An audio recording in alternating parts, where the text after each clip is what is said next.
The morning before my sister's wedding, our driver told me to hide. Not metaphorically. Not jokingly.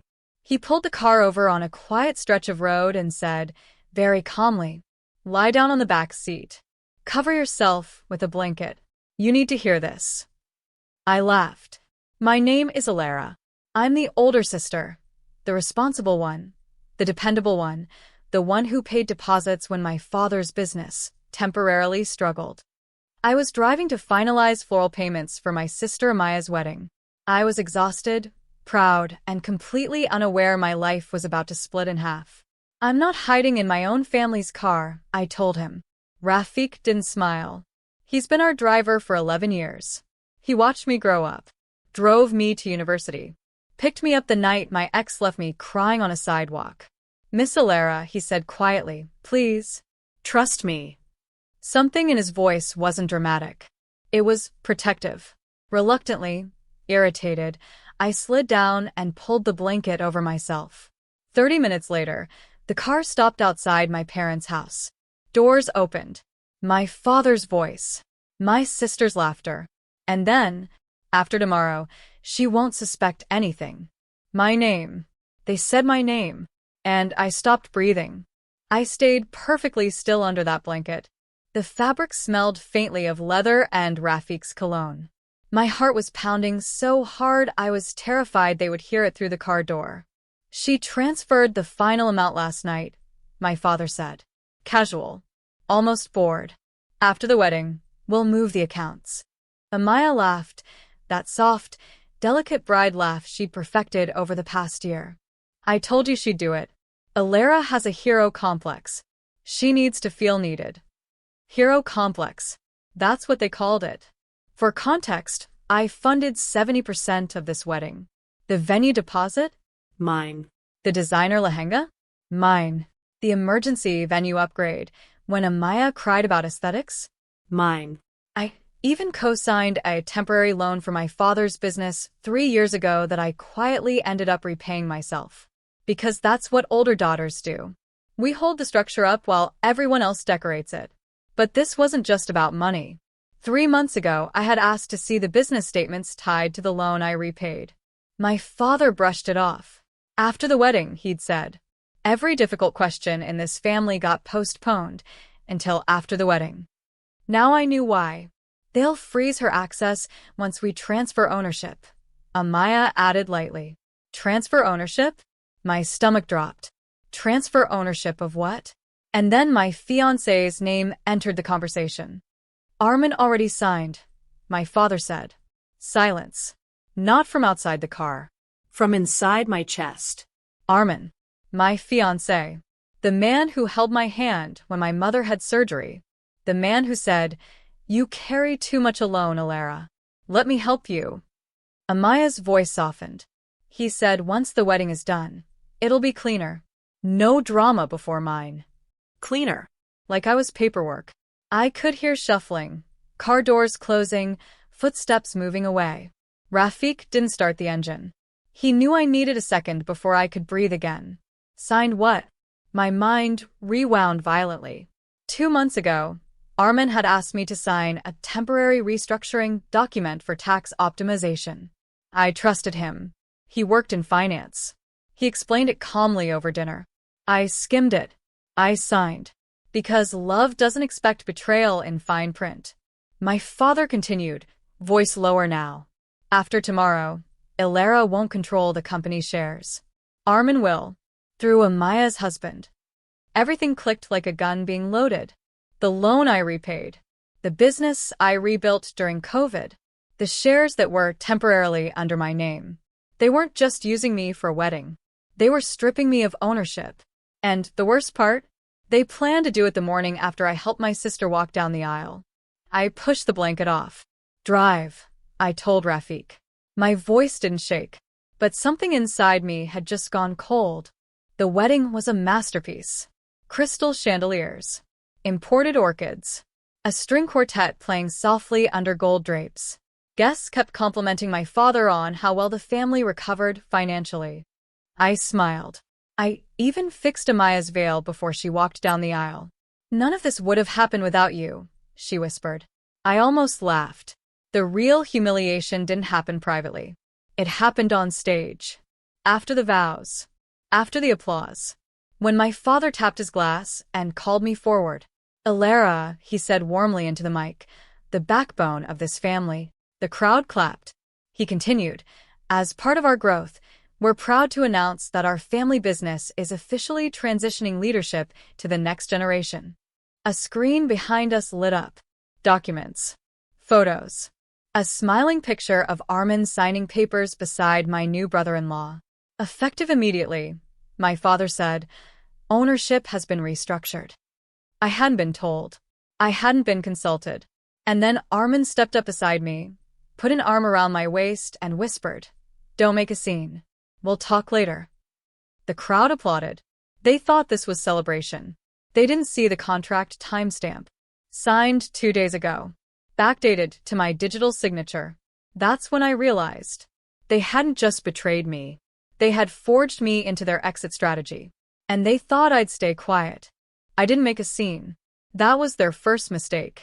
I smiled for the photos. Toasted the bride. Danced once with Armin while he whispered damage control in my ear. It's temporary. It's strategic. You're overreacting. I nodded like a woman who believed him. Then, I went home alone. Pain doesn't always explode. Sometimes it organizes.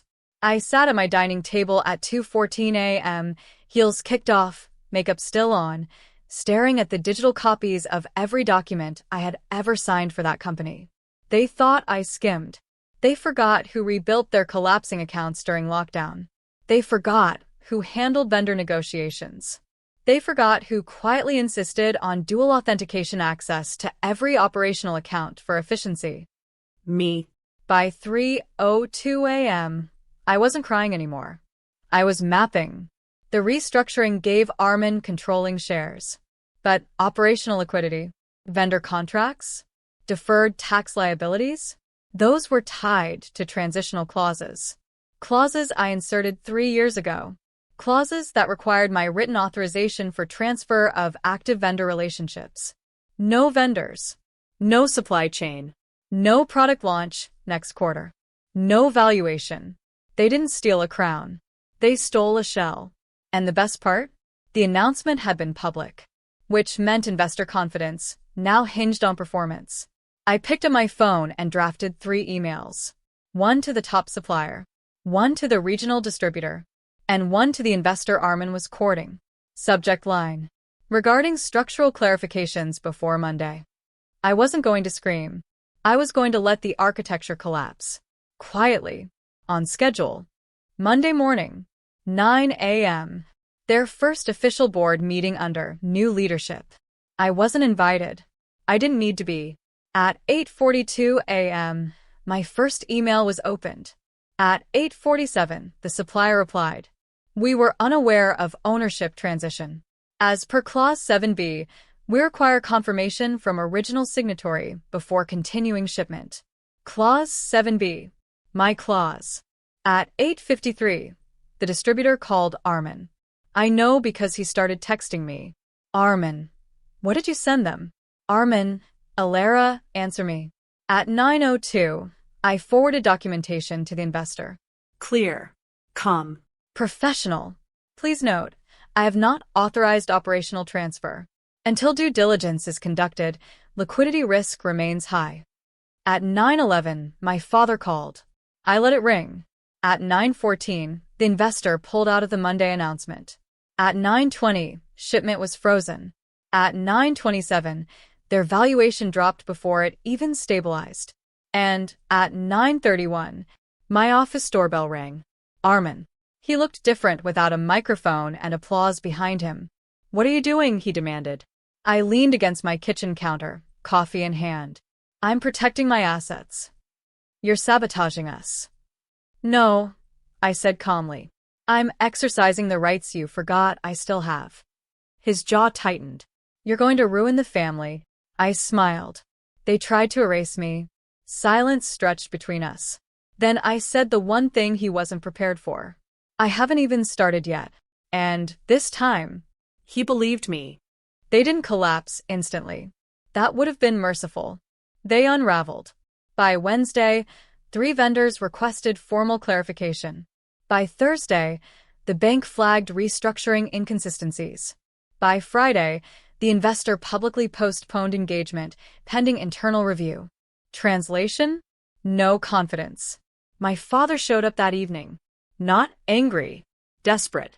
Ilara, he said, standing in my living room like a guest who didn't recognize the house anymore, we can fix this privately.